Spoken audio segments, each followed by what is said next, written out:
सो chapter 6.1 में मैंने question number 1 तो कल सॉल्व कर दिया था। क्वेश्चन नंबर 2 और 3 मैंने होमवर्क दिया था। सबका कंप्लीट हो गया है? Yes sir. Yes sir. 2 और 3 में पूछना है क्वेश्चन नंबर 2 और क्वेश्चन नंबर 3 में। पर आवाज नहीं आ रही है। आवाज नहीं आ रही है? No sir. आवाज नहीं आ रहा है। बोर्ड भी ब्लर दिख रहा है सर। यस सर, बोर्ड भी ब्लर दिख।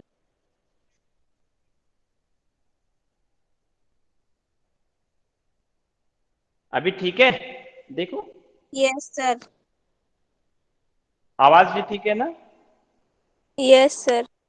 ओके, सो क्वेश्चन नंबर 2 और 3 जो है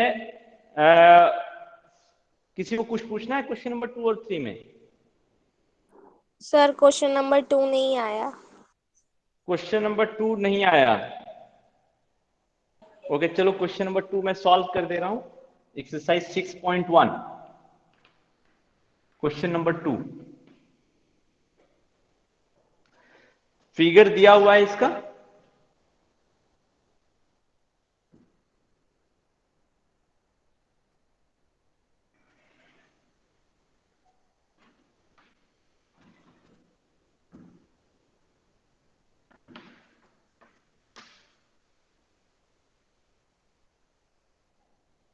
ए बी सी और यहां पे ये नोटेशन है, तो ये नोटेशन बताता है कि ये 90 डिग्री है। ओके, तुमसे अब क्या बोल रहा है कि A:B इसका रेशियो का वैल्यू दे रखा है 2:3, यानी कि इन दोनों एंगल का रेशियो दे रखा है 2:3। ठीक है, तुमसे पता करने बोला है तो C का वैल्यू क्या होगा। तो तुम ये देखो, रेशियो के कॉन्सेप्ट का यूज करो। A:B का वैल्यू दे रखा है 2:3, तो अगर रेशियो दिया रहता है तो इसमें जो मिसिंग होता है वो कॉमन फैक्टर होता है ना। तो अगर हम कॉमन फैक्टर x मान ले तो a का वैल्यू कितना हो जाएगा? 2x हो जाएगा। Yes sir. और b का वैल्यू 3x हो जाएगा। अब तुम यहां पे इस कॉन्सेप्ट का यूज करो, थोड़ी देर के लिए इस लाइन को भूल जाओ। तो ये एंगल क्या हो जाएगा? A+B हो जाएगा।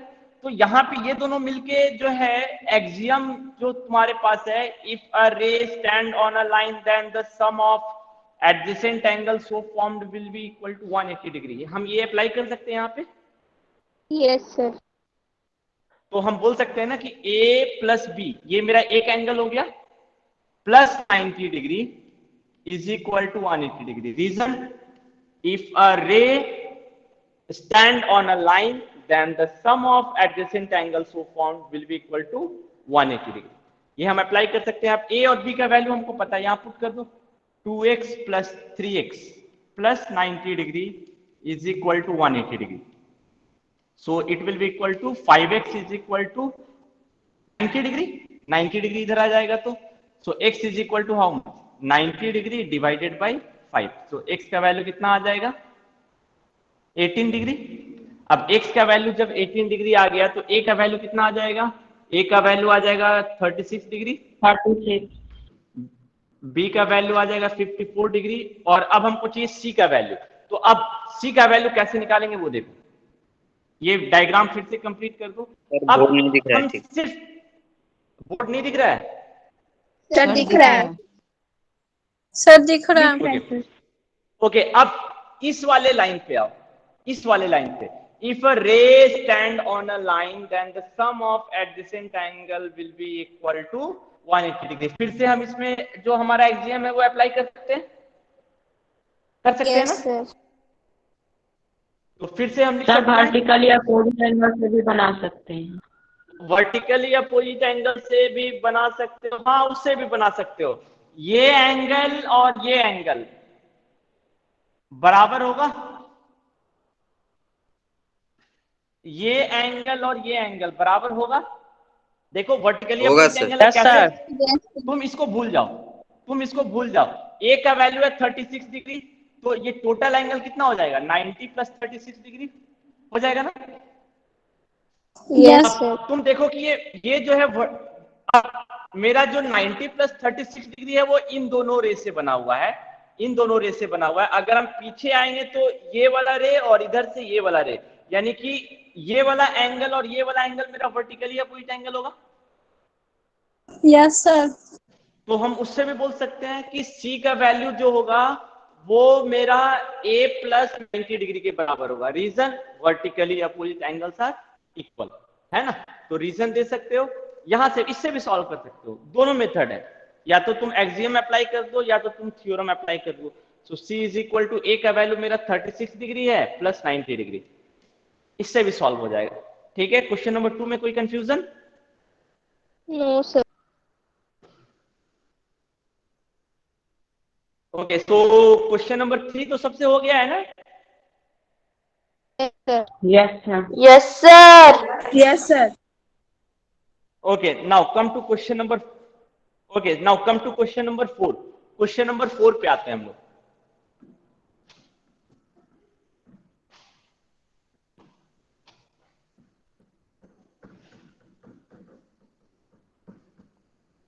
ओके, क्वेश्चन नंबर 4 क्या बोल रहा है?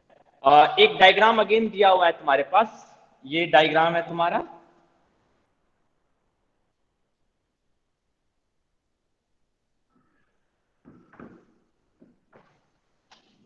ये x है, ये y है, z and w। Okay, given क्या है? x plus y is equal to डब्ल्यू प्लस जेड। तुमसे बोल रहा है कि ए ओ बी मेरा एक स्ट्रेट लाइन होगा। ए ओ बी ये गिवन है ना, ये गिवन है। प्रूफ क्या करना है तुमको? A O B is a straight line. So तुम अब ये रिकॉल करो कि तुमने इस चैप्टर में कोई ऐसा एक्सियम या थ्योरम पढ़ा है जो स्ट्रेट लाइन को प्रूफ करता है, कि कोई लाइन स्ट्रेट लाइन है या नहीं? Yes, ऐसा कोई sir. एक्सियम और या थ्योरम है? हाँ, कौन सा थ्योरम है? एक्सियम या थ्योरम है? बलराज बताओ।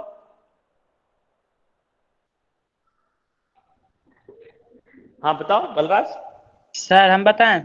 Sir, straight line. हाँ बताओ बताओ आनंद। If sum of two adjacent angle is 180 degree, they will be हाँ form a straight line. A line.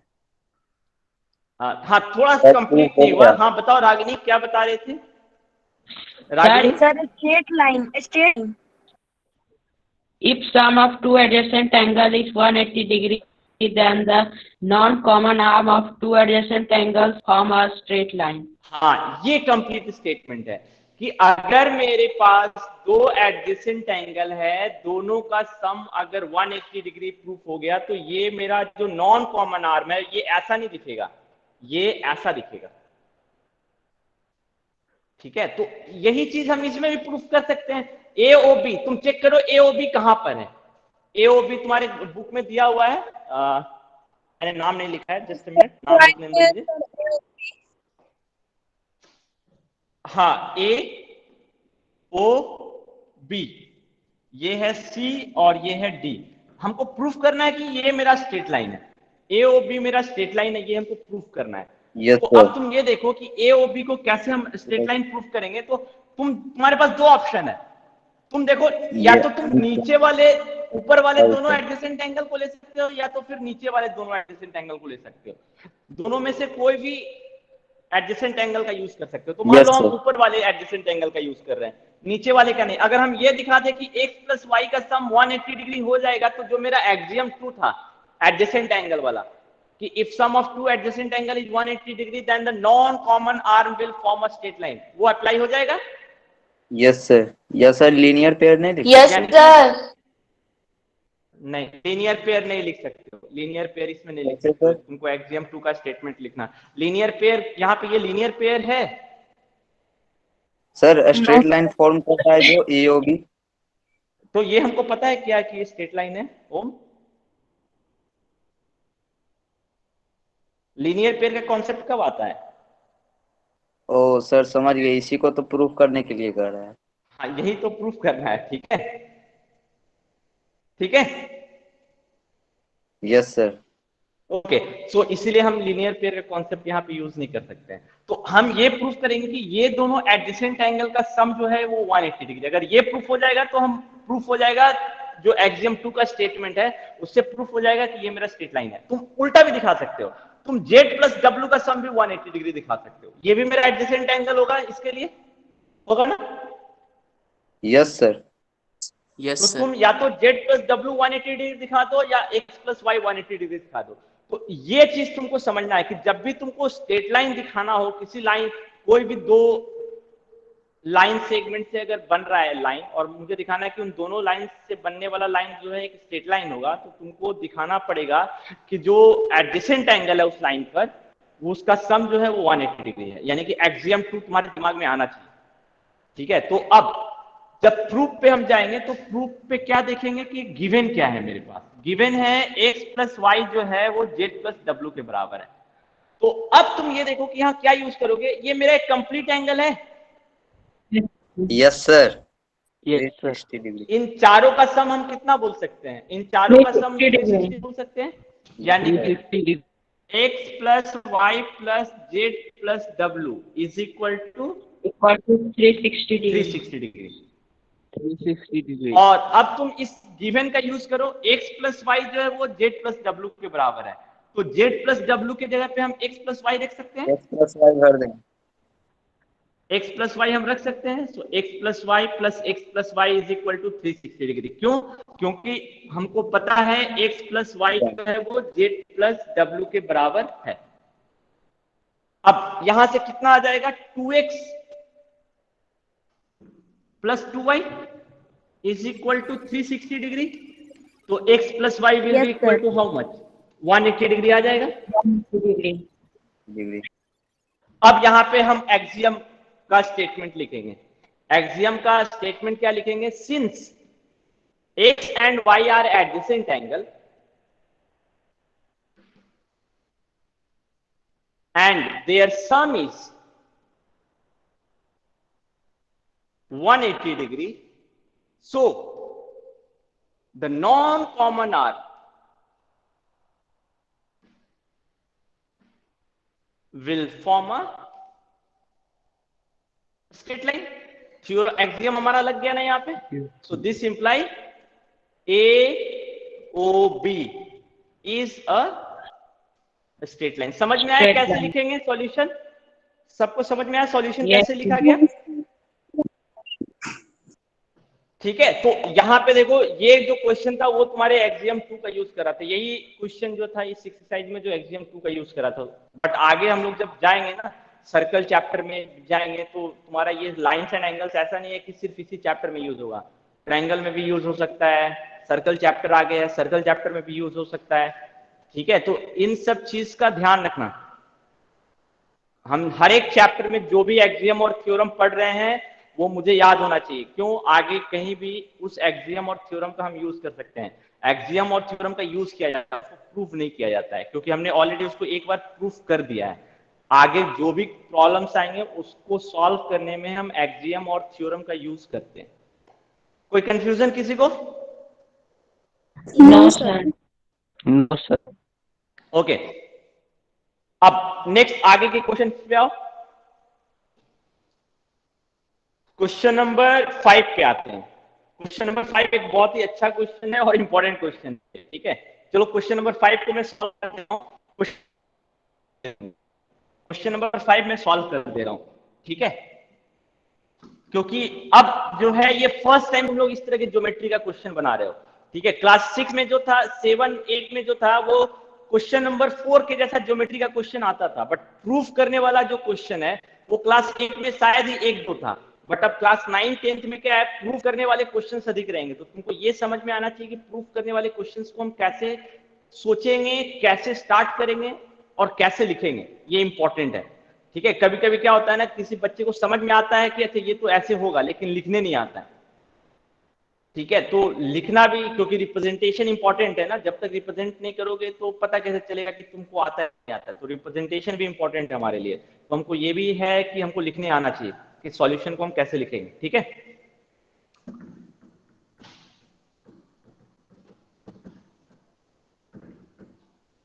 Okay, question number board blood दिख रहा है। बोर्ड ब्लड हो गया फिर? Yes. ओके, यस एक फिर मिनट।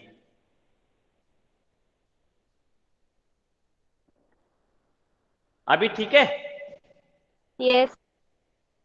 यस सर अभी No, ठीक है। sir. ठीक है। हाँ सर ठीक है। Okay, question number 5, POQ is a line. POQ मेरा एक लाइन है। सर POQ, आवाज नहीं आ रहा है। आवाज नहीं आ रहा आ है? रहा है आ रहा है सर। आ रहा है सर। ठीक है, ओके। अब आ रहा है sir. So POQ is a line and ray OR is perpendicular to the line. Ray OR is perpendicular to the line. ये perpendicular है। Now OS is another ray line between OP and OR. OP और OR के बीच में एक दूसरा रे भी लाई कर रहा है। ये रे है तुम्हारा OS। तुमको क्या प्रूफ करने बोला है? Angle ROS is equal to half angle QOS minus angle POS। ये प्रूफ करने बोला है। तो तुम देखो क्या करो ना, जब भी ऐसा क्वेश्चन तुमको कोई प्रूफ करने के लिए दे तो तुम ना हर चीज को नोटेशन में कन्वर्ट करने की कोशिश करो। क्यों? इतना बड़ा बड़ा एंगल हर बार लिखना थोड़ा सा टफ होता है ना। अगर नोटेशन में हम कन्वर्ट कर देंगे तो एक चीज आसान हो जाएगी कि एंगल हमको फटाफट दिखने लगेगा। अदरवाइज क्या है ना, बार बार हमको पढ़ना पड़ेगा। तो तुम पहले ये देख लो ROS एंगल कहां पर है। ROS एंगल ये है, तो इसको हम एंगल 1 दे देते हैं। ठीक है। QOS एंगल कहां पर है? QOS, ये एंगल हम 2 दे देते हैं। POS इसको हम एंगल 3 दे देते हैं। तो इसको हम लिख सकते हैं angle 1 is equal to half angle 2 minus angle 3। हम ऐसे लिख सकते हैं इसको नोटेशन में। Yes, sir. यही चीज हमको प्रूफ करनी है, यही चीज हमको प्रूफ करनी है। अब प्रूफ पे आते हैं। प्रूफ कैसे करेंगे? तो तुम क्या करो ना कि इस क्वेश्चन को पहले देखो कि एंगल 2 कहां पर है। एंगल 2 यहां पर है, एंगल 3 यहां पर है। तो ये बोल रहा है कि एंगल 2 में से एंगल 3 को माइनस करोगे और उसका हाफ लोगे तो तुमको एंगल 1 मिल जाएगा। ये तुमको यही बोल रहा है। तो तुम इसको कैसे सॉल्व करोगे? तुम इसका RHS पार्ट लेके चलो, एंगल 2 और एंगल 3 को लेके चलो और हम दिखा देते हैं इसको एंगल 1 के बराबर। ठीक है, RHS को लेके चलते हैं और हम दिखा देते हैं कि ये किसके बराबर है? एंगल 1 के बराबर है। तो प्रूफ हो जाएगा ना। हम कहां से स्टार्ट करेंगे? हम RHS से स्टार्ट करेंगे। तो हम RHS से स्टार्ट करते हैं। RHS को हम लेके चलते हैं हाफ एंगल 2 माइनस एंगल 3 और हम दिखाएंगे कि इसको जब सॉल्व करेंगे तो हमको एंगल 1 मिलेगा। तो प्रूफ हो जाएगा ना कि ये जो है एंगल 1 के बराबर है। ये हमारे सॉल्यूशन का मेथड होगा। ओके, सो अब एंगल 2 तुम देखो, एंगल 2 अब यानी कि तुम्हारा एम क्या होगा? अब तुम्हारा एम क्या है वो समझो। तुमको इस पूरे को एंगल 1 में कन्वर्ट करना है, यानी एंगल 2 भी 1 के टर्म में दिखना चाहिए, एंगल 3 भी 1 के टर्म में दिखना चाहिए। सबको मुझे किसके टर्म में लेके जाना पड़ेगा? एंगल 1 के टर्म में। तो अब पहले एंगल 2 को चेक करो। एंगल 2 कहां पर है? एंगल 2 यहां पर है। तो एंगल 2 क्या एंगल 1 के टर्म में लिखा जा सकता है या नहीं लिखा जा सकता है? Yes sir. Yes, sir. लिख सकते हैं। कैसे लिखोगे? कैसे लिखोगे? OS is a ray which stands on a line Angle 1 is 90 degrees. POQ. नहीं, एंगल 1 प्लस 90 डिग्री। सिंपल ना। एंगल 2 को एंगल 1 प्लस 90 डिग्री लिख सकते हैं। Yes sir. Yes sir. Yes, sir. मैंने तुमको क्या बोला कि इसको मुझे एंगल 1 के बराबर दिखाना है, यानी कि ये दोनों मेरे नहीं दिखने चाहिए। एंगल 2 और एंगल 3 अगर रहेगा तो एंगल 1 कैसे आएगा? नहीं आएगा ना। तो एंगल 2 और एंगल 3 को मुझे एंगल 1 के टर्म में कन्वर्ट करना होगा। यही तुम्हारा एम होगा। तो तुम डायग्राम को देखो, एंगल 2 यहां पर है और तुमको ऑलरेडी पता है ये 90 डिग्री है। तो एंगल 2 को है हम एंगल 1 प्लस 90 डिग्री लिख सकते हैं ना। यस यहाँ पे सर। कौन सा एक्सियम यूज हो रहा है वो मुझे बताओ। एंगल 2 को हम लिख सकते हैं angle 1 plus angle 90 degree. Tell me the axiom which we are using in this one. Whole is greater than the part. Greater than हम तो यूज ही नहीं कर रहे हैं अमर.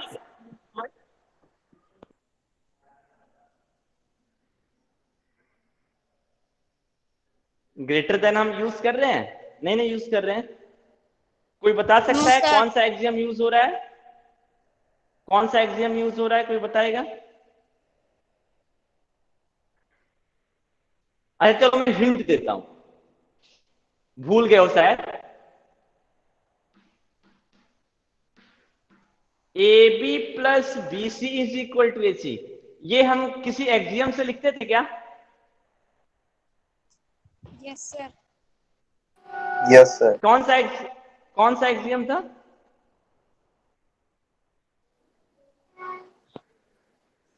सर things हाँ, बोलो. which coincide with one another are equal sir to board one नहीं another. दिख रहा. Yes. Things which are equal. अच्छा बोर्ड नहीं दिख रहा है. सर दिख रहा है. अच्छा एक मिनट. सर दिख रहा है.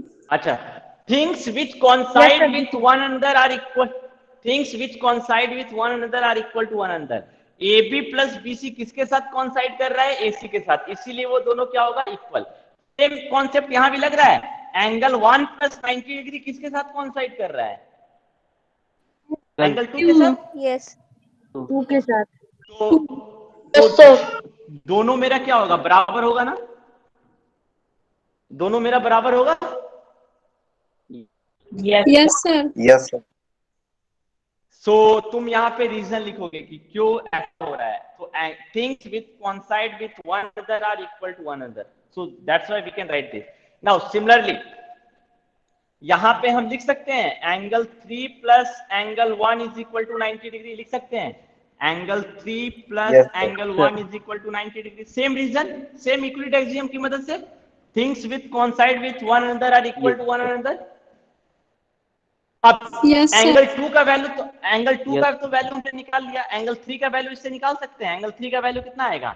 90 degree minus angle 1. Minus angle 1. 19 minus angle. यहाँ पे कौन सा यूक्लिड एक्सियम यूज हो रहा है बताओ? यहाँ पे कौन सा यूक्लिड एक्सियम यूज हो रहा है? If equals are subtracted from equals, the remainders are equal. Yes. If equals are subtracted from equal, then remainders are equal. दोनों साइड हमने एंगल 1 सब्ट्रैक्ट किया तो angle 3 is equal to 90 minus angle 1 आएगा. तुम देख रहे हो हर एक लाइन में जो है तुम्हारा यूक्लिड एक्सियम यूज हो रहा है. ठीक है. Yes sir. तो साथ हमने देखो अब एंगल 2 का वैल्यू भी एंगल 1 के टर्म में निकाल लिया, एंगल 3 का वैल्यू भी एंगल 1 के टर्म में निकाल दिया. अब इन दोनों वैल्यू को हम अपने इस वाली इक्वेशन में पुट करते हैं. ठीक है. सो इन दोनों वैल्यू को इस वाले इक्वेशन में पुट करो, चेक करो कि क्या आ रहा है. एंगल हाफ, एंगल 2 के जगह पे हम पुट कर रहे हैं angle 1 plus 90 degree, 90 degree.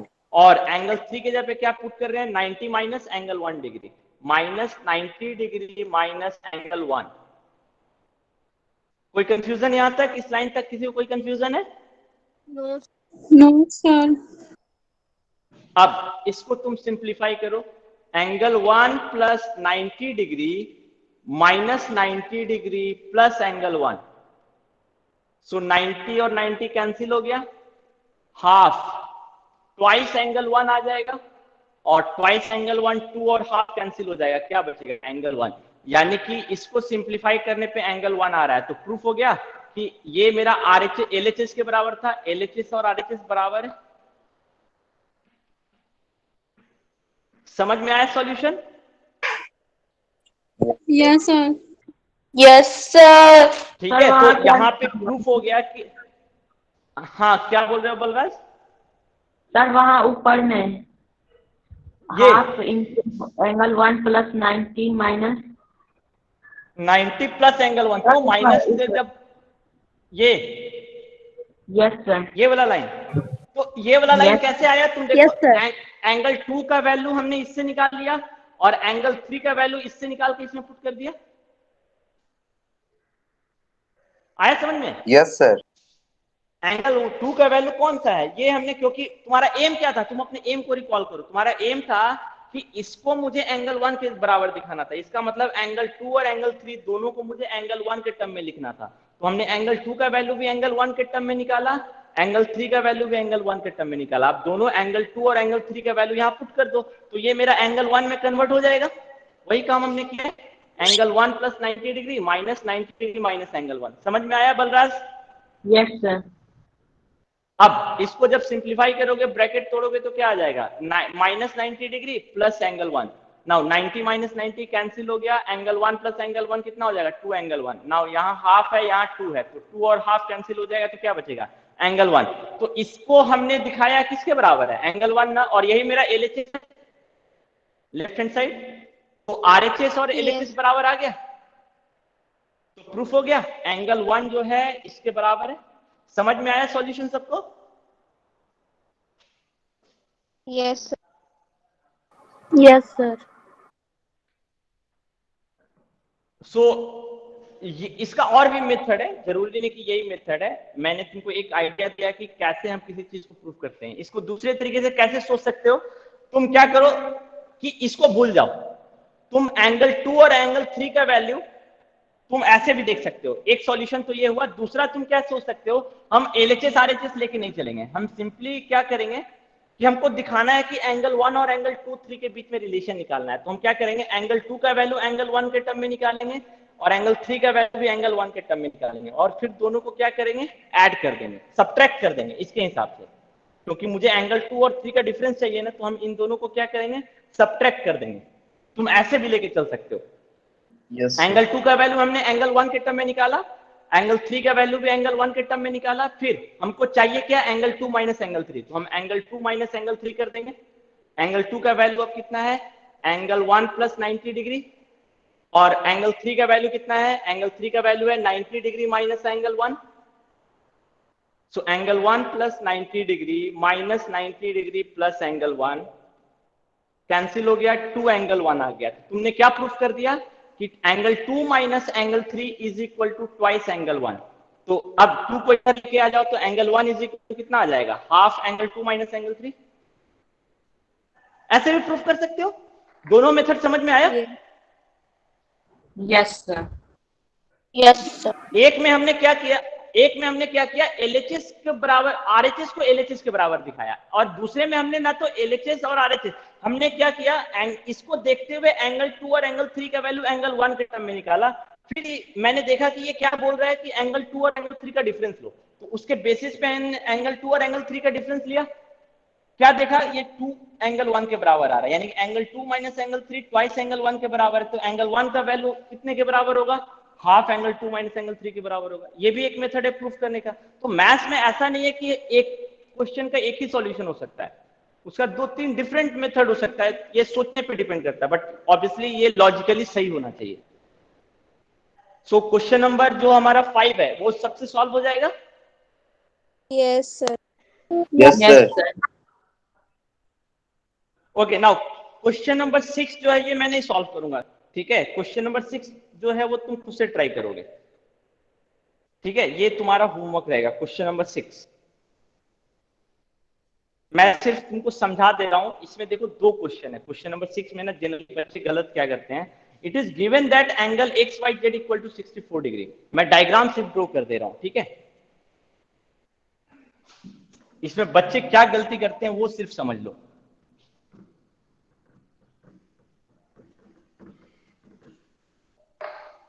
X Y जो है, एक्स वाई जेड एक एंगल है, इसका वैल्यू 64 डिग्री है। तो हम एक्स वाई जेड एक एंगल ले लेते हैं,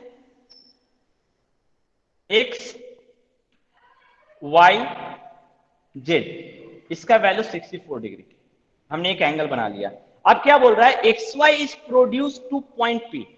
एक्स वाई को पी पॉइंट तक प्रोड्यूस कर रहा है। तो जनरली बच्चे क्या गलती करते हैं ना, कभी कभी इसको ऐसे प्रोड्यूस कर देते हैं पी तक, नीचे होगा। क्यों, उसने देखो पहले क्या वर्ड यूज किया, एक्स, बाद में वर्ड यूज किया है वाई। तो हम एक्स की तरफ प्रोड्यूस करेंगे या वाई की तरफ प्रोड्यूस करेंगे, वाई की Y तरफ। के वाई की तरफ, क्योंकि उसने बोला है एक्स वाई इज प्रोड्यूस। तो एक्स ये Y. है, वाई ये है, तो एक्स वाई को प्रोड्यूस कर रहे हैं। तो हम इस डायग्राम में वाई की ओर से प्रोड्यूस करेंगे यहाँ पे, ठीक है। ये हमारा कौन सा पोस्टुलेट है, कोई पॉस्टुलेट है? First postulate, first first postulate है? No, sir. Second postulate. नहीं ना, Second. सेकंड पोस्टुलेट है। Light can be second produced postulate है, indefinitely. हम किसी भी इनडेफिनेटली, ठीक है, तो ये हमारा सेकंड पोस्टुलेट है, ठीक है ओम। ओके, Yes, तो sir. हमने एक्स वाई को प्रोड्यूस कर दिया पी की ओर। Now draw a figure from the given information. तो गिवन इंफॉर्मेशन से यही डायग्राम ड्रॉ होगा। अब क्या बोल रहा है, इफ अ रे वाई क्यू एक रे है, तो वाई यहां से है, y q ray bisect angle z y p को एक वाई क्यू रे बाइसेक्ट कर रहा है। तो ये वाई क्यू रे है, ये मेरा जेड वाई पी को बाइसेक्ट कर रहा है। जेड वाई पी को बाइसेक्ट कर रहा है, इसका क्या मतलब है? बाइसेक्ट वर्ड का मतलब मैंने बताया था, क्या मतलब है बाइसेक्ट वर्ड का? इक्वल Sir, पार्ट में एक divide एंगल करता को दो इक्वल पार्ट में बांटता है। है। हाँ, ये इस एंगल को दो इक्वल पार्ट में डिवाइड कर रहा है, यानी ये अगर एंगल एक्स है तो ये भी एंगल मेरा क्या होगा? एक्स होगा। X। तो ये चीज ध्यान रखना, बाइसेक्ट वर्ड का मतलब क्या है? लाइन सेगमेंट भी बाइसेक्ट हो सकता है, एंगल भी बाइसेक्ट हो सकता है। सो बाइसेक्ट वर्ड आ रहा है, यानी कि कौन किसको बाइसेक्ट कर रहा है?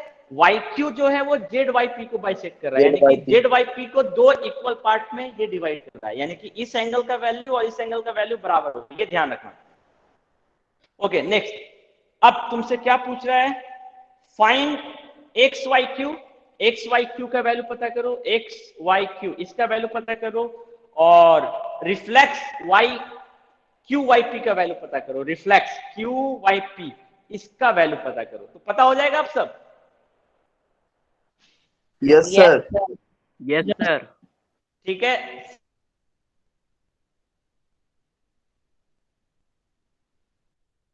सर आपकी आवाज नहीं आ रही है। आवाज आ रही? हाँ नहीं, अभी बीच में रुक गया था, अभी ठीक है। Yes. तो Yes. यहाँ पे हमारा एक्सियम भी यूज हो सकता है। सर बोर्ड नहीं दिख रहा। बोर्ड नहीं सर दिख रहा बोर्ड है? नहीं दिख रहा। नो सर नहीं क्या दिख रहा। Okay okay, just minute.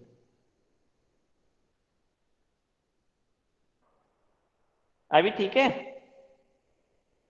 Yes sir. Yes sir. Yes sir. Okay, so तुम्हारा फर्स्ट एक्सरसाइज जो है ये कंप्लीट हो गया। अब सेकेंड एक्सरसाइज पे आते हैं। सेकेंड एक्सरसाइज ऑलरेडी तुम्हारा नोन है, तुमने ऑलरेडी क्लास 7 में पढ़ा है। Corresponding angle, alternate interior angle सब कहाँ पढ़ा है? क्लास 7 में। क्लास 7 में। तो क्लास 7 ही वापस ये आ गया लौट कर, ठीक है। यस। मैं रिकॉल करा दे रहा हूँ, ठीक है।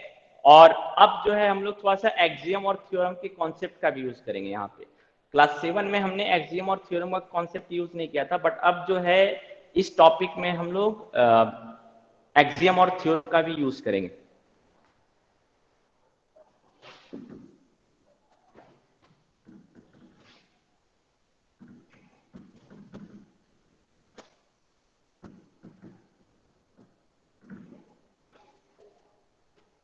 ओके, सो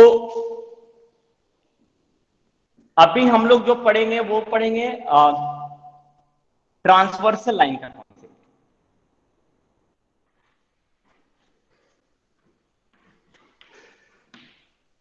ठीक है, ट्रांसवर्सल लाइन के कॉन्सेप्ट से फिर हम लोग डिफरेंट टाइप्स ऑफ एंगल्स को डिस्कस करेंगे।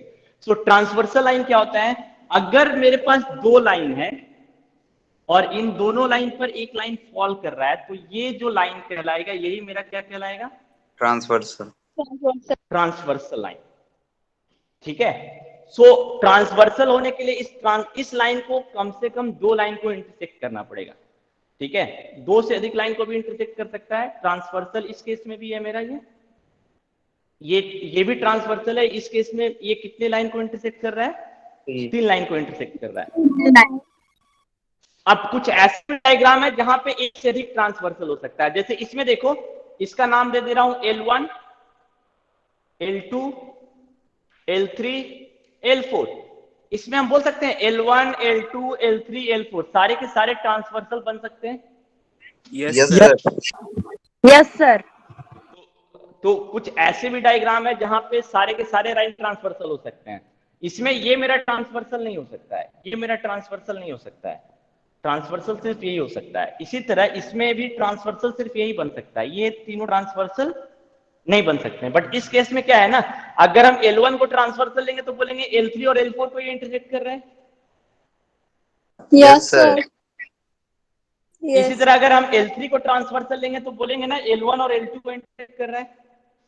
Yes. Yes sir. ठीक है। सो ट्रांसवर्सल का कॉन्सेप्ट इंपॉर्टेंट है क्योंकि यही तुम्हारे डिफरेंट एंगल्स को जनरेट करता है। ट्रांसवर्सल के कॉन्सेप्ट में कोई problem? No sir. No no sir. Sir. Okay. So अब जब ट्रांसवर्सल का कॉन्सेप्ट हमारे पास है तो No, अब हम sir. जो है डिफरेंट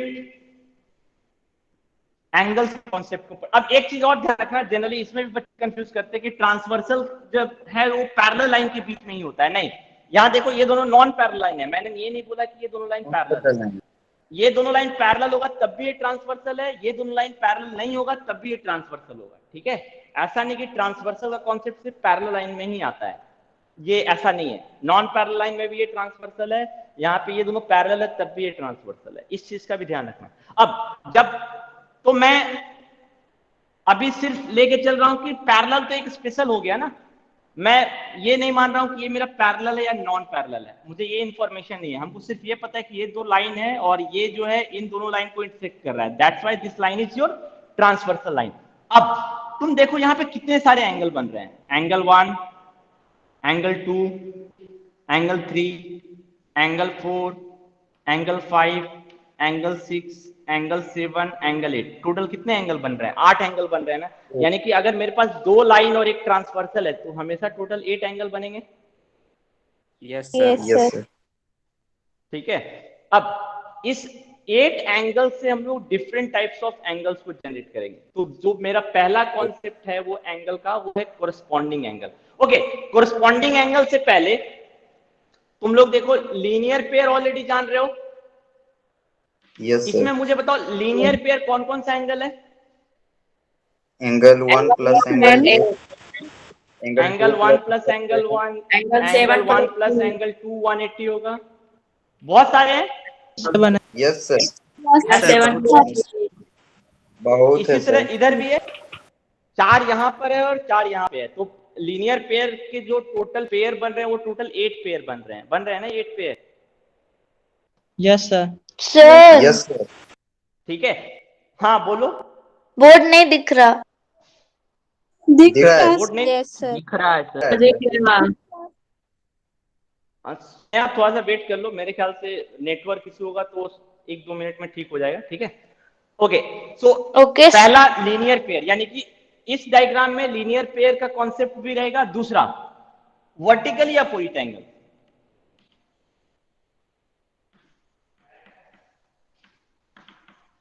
वर्टिकली अपोजिट एंगल्स भी है यहाँ पे, है ना।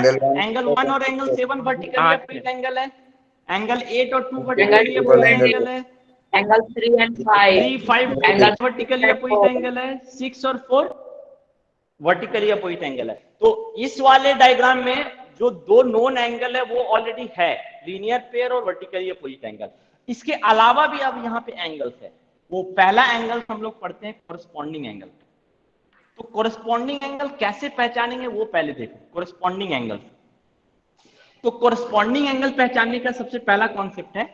ओके, इसके पहले एक और कॉन्सेप्ट मैं डिस्कस कर दे रहा हूं, ठीक है, क्योंकि ऑलरेडी 7 में भी पढ़े हो, यहां भी मैं डिस्कस कर दे रहा हूं। तुम देखो ये जो दो लाइन है, इसके दो लाइन के अंदर वाले पोर्शन को हम बोलेंगे इंटीरियर, और इन दोनों लाइन के बाहर वाले पोर्शन को हम क्या बोलेंगे? Exterior angle. एक्सटीरियर। तो कुछ ऐसे एंगल हैं जो इंटीरियर में बन रहे हैं और कुछ ऐसे एंगल है जो एक्सटीरियर में बन रहे हैं, यस सर। है ना। एंगल 1, 8, एंगल 4 और 5 ये मेरा कहां बन रहा है? एक्सटीरियर। एक्सटीरियर में। इंटीरियर। 2, 7, 6 और 3 ये कहां बन रहा है? Interior. इंटीरियर में बन रहा है। ठीक है, अच्छा एंगल 1 और 8 को हम एडजेसेंट एंगल भी बोल सकते हैं ना। Yes, sir. Yes sir. Yes sir. 1, 2 भी एडजेसेंट है, 2, 7 भी एडजेसेंट है, 7, 8 भी एडजेसेंट, यानी जितने लीनियर पेयर है वो सारे के सारे एडजेसेंट एंगल भी हैं। तो एक और एंगल है मेरे पास एडजेसेंट एंगल, तो ये भी पहचान के रखना। एक और एंगल है हमारे पास इंटीरियर एंगल, ये भी पहचान के रखना क्योंकि इन सब का हम यूज करेंगे। और एक और एंगल है हमारे पास एक्सटीरियर एंगल्स। तो इतने एंगल्स तुम ऑलरेडी पहचानते हो, linear pair, vertically opposite angle, adjacent angle, interior angle, exterior angle, ये सब कुछ पहचानते हो? Yes. Yes sir. ओके, अब जो है हम अपना जो नया नया एंगल है हमारे पास उसको हम पढ़ते हैं। तो पहला एंगल है हमारे पास कोरस्पॉन्डिंग एंगल। सो कोरस्पॉन्डिंग एंगल कैसे पहचानेंगे? हर एक एंगल्स के लिए एक कोरस्पॉन्डिंग एंगल का पेयर बनता है। तो मान लो एंगल 1 के लिए हम कोरस्पॉन्डिंग, नहीं एक मिनट बता लें तो, ठीक है हम एंगल 1 को हमको पता करना है कि एंगल 1 का कोरस्पॉन्डिंग एंगल क्या होगा। तो क्या कॉन्सेप्ट है कोरस्पॉन्डिंग एंगल का?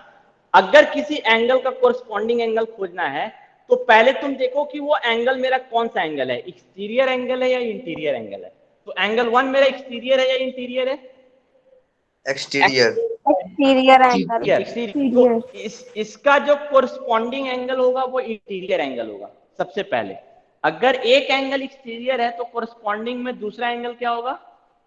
इंटीरियर। Interior. इंटीरियर। ये पहला कॉन्सेप्ट समझ में आया? One Yes. Interior and another exterior. ये पहला पॉइंट Exterior. रहेगा कोरस्पॉन्डिंग एंगल पहचानने का। दूसरा, कभी भी कोरस्पॉन्डिंग एंगल एडजेसेंट एंगल नहीं हो सकता है। मैंने क्या बोला? कभी भी कोरस्पॉन्डिंग एंगल एडजेसेंट एंगल नहीं हो सकता है। So not adjacent. समझ में आया? Yes sir. Yes, sir. यानी कि एंगल 1 का कोरस्पॉन्डिंग एंगल एंगल 2 हो सकता है क्या? No, sir. नहीं, क्योंकि एडजेसेंट एंगल का कॉन्सेप्ट बोलता है कि कोरस्पॉन्डिंग एंगल कभी भी एडजेसेंट एंगल नहीं हो सकता है। एंगल 1 का कोरस्पॉन्डिंग एंगल 8 हो सकता है क्या? No, नहीं sir. सर। No, sir. नहीं हो सकता है। क्यों? दोनों एक्सटीरियर है। यहाँ तो पहला पॉइंट ही सेटिस्फाई नहीं हुआ है। बोलता है कि एक एक्सटीरियर होना चाहिए तो दूसरा इंटीरियर। अब तीसरा कंडीशन क्या है? सेम साइड का एंगल होना चाहिए। Same side angles. तो सेम साइड एंगल, ये एंगल 1 2 3 4 सेम साइड का एंगल है ना? 8 Yes, sir. 7 6 Yes, 5 sir. Same side का एंगल है ना? अब इन Yes. तीनों कंडीशन को जो एंगल सेटिस्फाई करेगा वो एंगल मेरा कोरस्पॉन्डिंग एंगल होगा। तो आप खोजो एक एक करके। एंगल 1 का अगर मुझे कोरस्पॉन्डिंग खोजना है तो Angle सबसे three. पहले तो वो सेम साइड का एंगल होगा। यानी कि हाँ, एंगल 1 का जो कोरस्पॉन्डिंग एंगल होगा वो सेम साइड का एंगल होगा। यानी 8 7 6 5 ये नहीं आ सकता है। No, sir. तो अब No, sir. एक एक करके आते हैं। एंगल 1 का कोरस्पॉन्डिंग या तो 2 हो सकता है, या तो 3 हो सकता है, या तो 4 हो सकता है। यानी एंगल 1 के लिए मेरे पास ऑप्शन है एंगल 2, एंगल 3, एंगल 4। अब एक एक करके आओ। एंगल 2 हो सकता है क्या? No, sir. No, Adjacent. No, sir. No, sir. Adjacent angle है। एडजेसेंट एंगल, जबकि ये बोलता है कि एडजेसेंट नहीं होना चाहिए, तो एंगल 2 नहीं हो सकता है। अब एंगल 4 हो सकता है क्या? नो सर, दोनों। No, sir. No, sir. Sir क्यों नहीं हो सकता है? एक्सटीरियर है बोथ क्योंकि Sir, दोनों हाँ,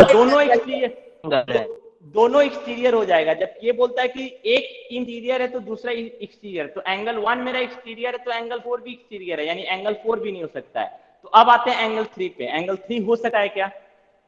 यस सर, हो Yes, सकता yes, है। अब ये देखो सारे कंडीशन को सेटिस्फाई कर रहा है। ये एक्सटीरियर है तो ये इंटीरियर है, पहला कंडीशन सेटिस्फाई हो गया। ये एडजेसेंट भी नहीं है, और तीसरा सेम साइड का एंगल है। Same side तो एंगल 1 का कोरस्पॉन्डिंग एंगल कौन होगा? एंगल 3। कोरस्पॉन्डिंग एंगल सब कोई पहचान सकते हो? Angle 1 and angle 3 are corresponding angle. कोई कंफ्यूजन किसी को? No, sir. No, sir. Sir. हाँ बोलो। Sir Durga. Transversal line sir transversal line सिर्फ एक ही होता है। एक डायग्राम, जब हम एक कोरस्पॉन्डिंग एंगल की बात करेंगे ना तो हमेशा हम एक ट्रांसवर्सल को ही देखेंगे, लेकिन एक से अधिक ट्रांसवर्सल भी हो सकता है ना। जैसे इस डायग्राम में मैंने तुमको दिखाया ना, एक से अधिक ट्रांसवर्सल भी है, बट एट अ टाइम हम कितने ट्रांसवर्सल में काम करेंगे? एक ही ट्रांसवर्सल में। क्यों? जो कोरस्पॉन्डिंग एंगल या इसके आगे का जो भी एंगल हम पढ़ेंगे तो हम एक ही ट्रांसवर्सल के कोरस्पॉन्डिंग पढ़ रहे हैं। दो ट्रांसवर्सल का दो अलग अलग कोरस्पॉन्डिंग एंगल होगा, सेम कोरस्पॉन्डिंग एंगल नहीं हो सकता है। समझ में आया दुर्गा? Yes sir. हाँ, तो जब हम एक कोरस्पॉन्डिंग एंगल की बात करेंगे तो हम एक ही ट्रांसवर्सल को देखेंगे, बाकी जितने भी ट्रांसवर्सल है उसको भूल जाएंगे। ये एक अच्छा क्वेश्चन था, मैं इसको डिस्कस कर दूंगा अभी ऐसे कुछ डायग्राम लेके, तो कंफ्यूजन नहीं होगा उसको। ओके, सो एंगल 1 का कोरस्पॉन्डिंग एंगल 3 है। एंगल 1 का कोरस्पॉन्डिंग हो गया एंगल 3, तो एंगल 3 का कोरस्पॉन्डिंग भी एंगल 1 होगा। Yes sir. Yes. अब एंगल 2 के कोरस्पॉन्डिंग पे आते हैं। दुर्गा मुझे बताओ एंगल 2 का कोरस्पॉन्डिंग कौन होगा? दुर्गा दुर्गा सर एंगल 4 होगा। एंगल 4 होगा। Very good. क्यों? एंगल 2 मेरा इंटीरियर है, सेम साइड में एंगल 1 है, लेकिन एंगल 1 हो नहीं सकता है, एंगल 3 भी नहीं हो सकता है, दोनों इंटीरियर हो जाएगा। तो कौन सा बच्चा? 4। तो देखो ये एक इंटीरियर है तो एक एक्सटीरियर है, एडजेसेंट भी नहीं है और सेम साइड का एंगल है, तो एंगल 2 का कोरस्पॉन्डिंग कौन होगा? एंगल 4। 4. एंगल 8 का कोरस्पॉन्डिंग क्या होगा? रागिनी बताओ, एंगल 8 का कोरस्पॉन्डिंग क्या होगा? रागिनी? सर बताएं। नहीं, रागिनी Yes, sir. रागिनी बताओ एंगल 8 कोरस्पॉन्डिंग क्या? एंगल 8 का कोरस्पॉन्डिंग क्या होगा? Sir, 4. एंगल 8 का कोरस्पॉन्डिंग 4? नहीं। Shivani? Shivani? Shivani Yes, class? sir. Angle 8 का कोरस्पॉन्डिंग कौन होगा?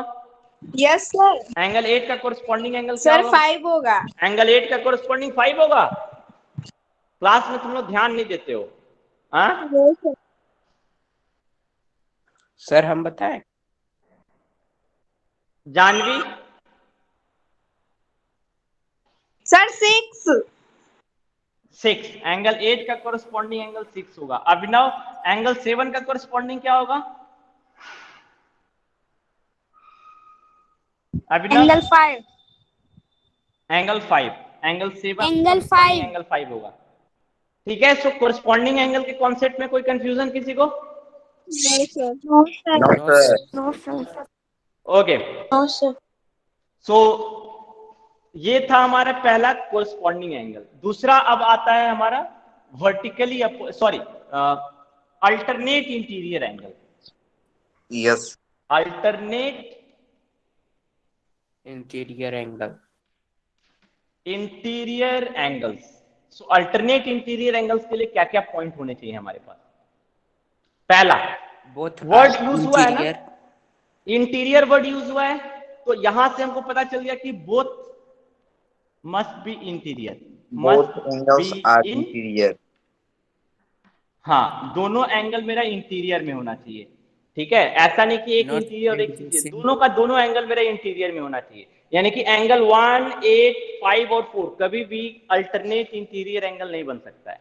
ठीक है। दूसरा, नॉट एडजेसेंट, एडजेसेंट एंगल नहीं होना चाहिए। और तीसरा, not in same side, same side में तीन कंडीशन जो एंगल सेटिस्फाई करेगा वो मेरा अल्टरनेट इंटीरियर एंगल होगा। तो हमको अल्टरनेट इंटीरियर एंगल 2, 3 बोर्ड नहीं दिख रहा है? बोर्ड ब्लड दिख रहा है। अच्छा, ब्लड दिख रहा है, एक minute.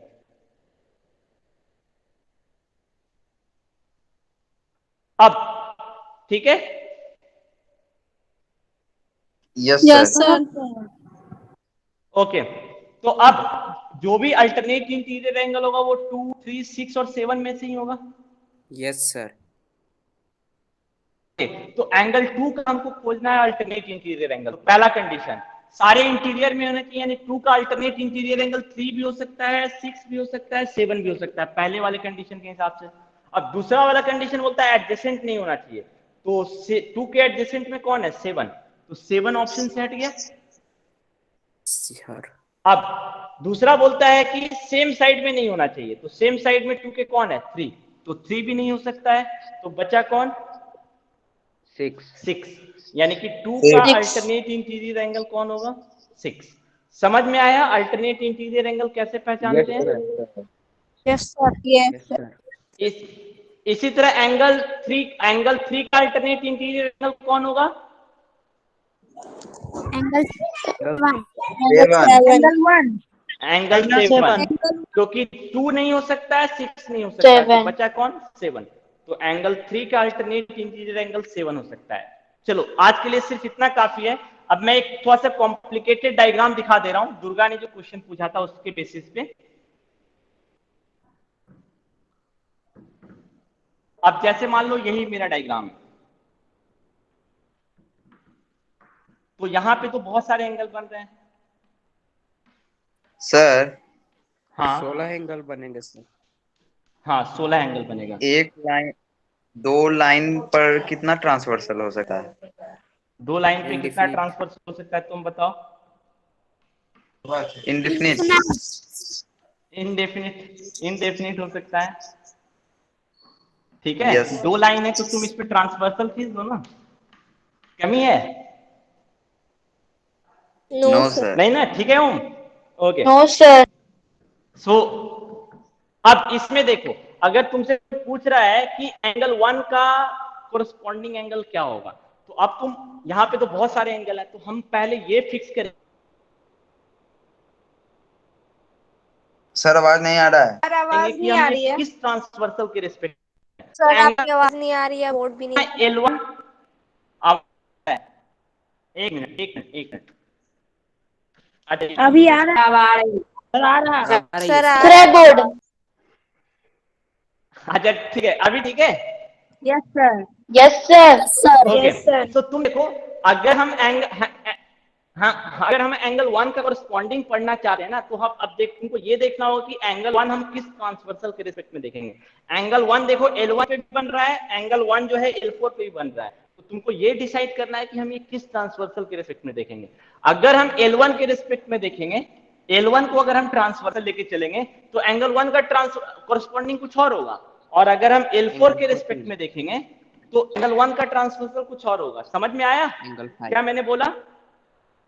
Yes sir. Yes yes sir.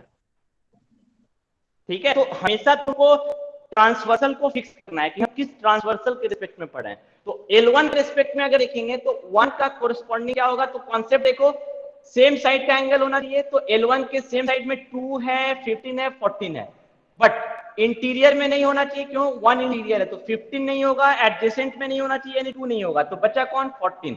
Angle 1 का कोरस्पॉन्डिंग कौन होगा 14। 40। अगर हम L4 के रिस्पेक्ट में पढ़े, तो L4 मेरा ये है, तो L4 के रिस्पेक्ट में एंगल 1 का कोरस्पॉन्डिंग कौन होगा, तो एंगल 4 नहीं हो सकता है, एंगल 5 होगा, एंगल 7 नहीं हो सकता है। तो एंगल 1 और एंगल 5 मेरा क्या होगा, कोरस्पॉन्डिंग एंगल होगा। तो ये टोटली तुम्हारा ट्रांसवर्सल पे डिपेंड करता है कि तुम किस ट्रांसवर्सल के रिस्पेक्ट में पढ़ रहे हो। समझ में आया ये चीज? Yes sir. Yes sir. हाँ अभिनव कुछ पूछना है? No sir. ओके दुर्गा, समझ में आया मैंने क्या बताया था? Yes sir. ओके सो चलो आज के लिए इतना रहने देते हैं। कल हम लोग एक और आखिरी एंगल है को इंटीरियर एंगल, उसको देखेंगे। ठीक है, उसके बाद हम लोग थ्योरम और एक्सियम्स पे आएंगे। इतना पहले रिवाइज कर लो, क्लास 7 में जो पढ़े थे ना उसको भी एक बार रिवाइज कर लो, तो क्या होगा, ये सब समझने में आसानी होगी। ठीक है सर तो क्लास को खत्म करते हैं। Yes sir. क्या बलराज? अल्टरनेट एक्सटीरियर एंगल भी होता है।